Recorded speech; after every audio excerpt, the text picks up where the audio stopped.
بسم اللہ الرحمن الرحیم۔ حضور اکرم صلی اللہ علیہ وسلم کی بعثت کے مقاصد میں ایک اہم مقصد یہ بھی تھا کہ آپ خلق خدا کو ادب و احترام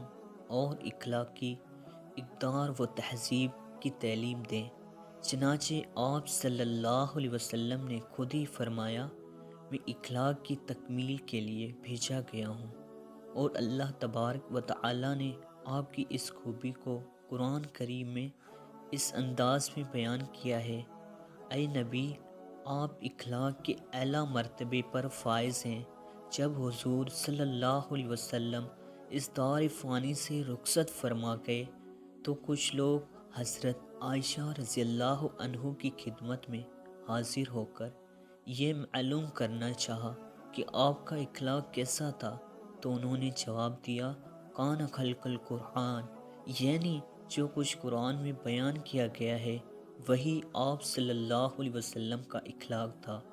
اسی پس منظر میں حضرت علی کرم اللہ وجہہ کے اخلاق و کردار اور ان کی تعلیمات کا بھی مطالعہ کرنا چاہیے، چونکہ آپ در رسالت سے ابتدائی عمر سے آخر تک جڑے رہے، اس لیے ان کے بارے میں یہ کہا جا سکتا ہے جو طرز عمل اور اخلاق و کردار حضور صلی اللہ علیہ وسلم کا تھا،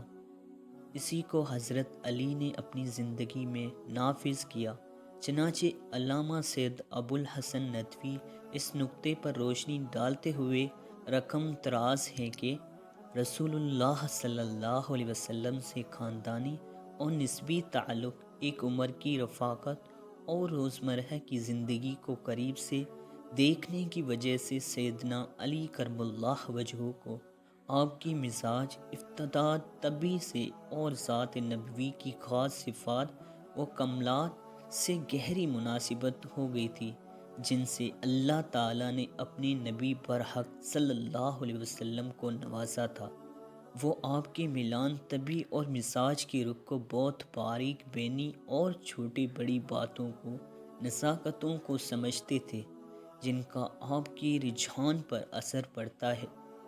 یہی نہیں بلکہ سیدنا علی کرم اللہ وجہہ کو ان کے بیان کرنے اور ایک ایک گوشے کو اجاگر کر کے بتانے میں مہارت تھی۔ آپ نے رسول اللہ صلی اللہ علیہ وسلم کے اخلاق و رجحان اور طریقِ تعامل کو بہت ہی بلیغ پیرایہ میں بیان کیا ہے۔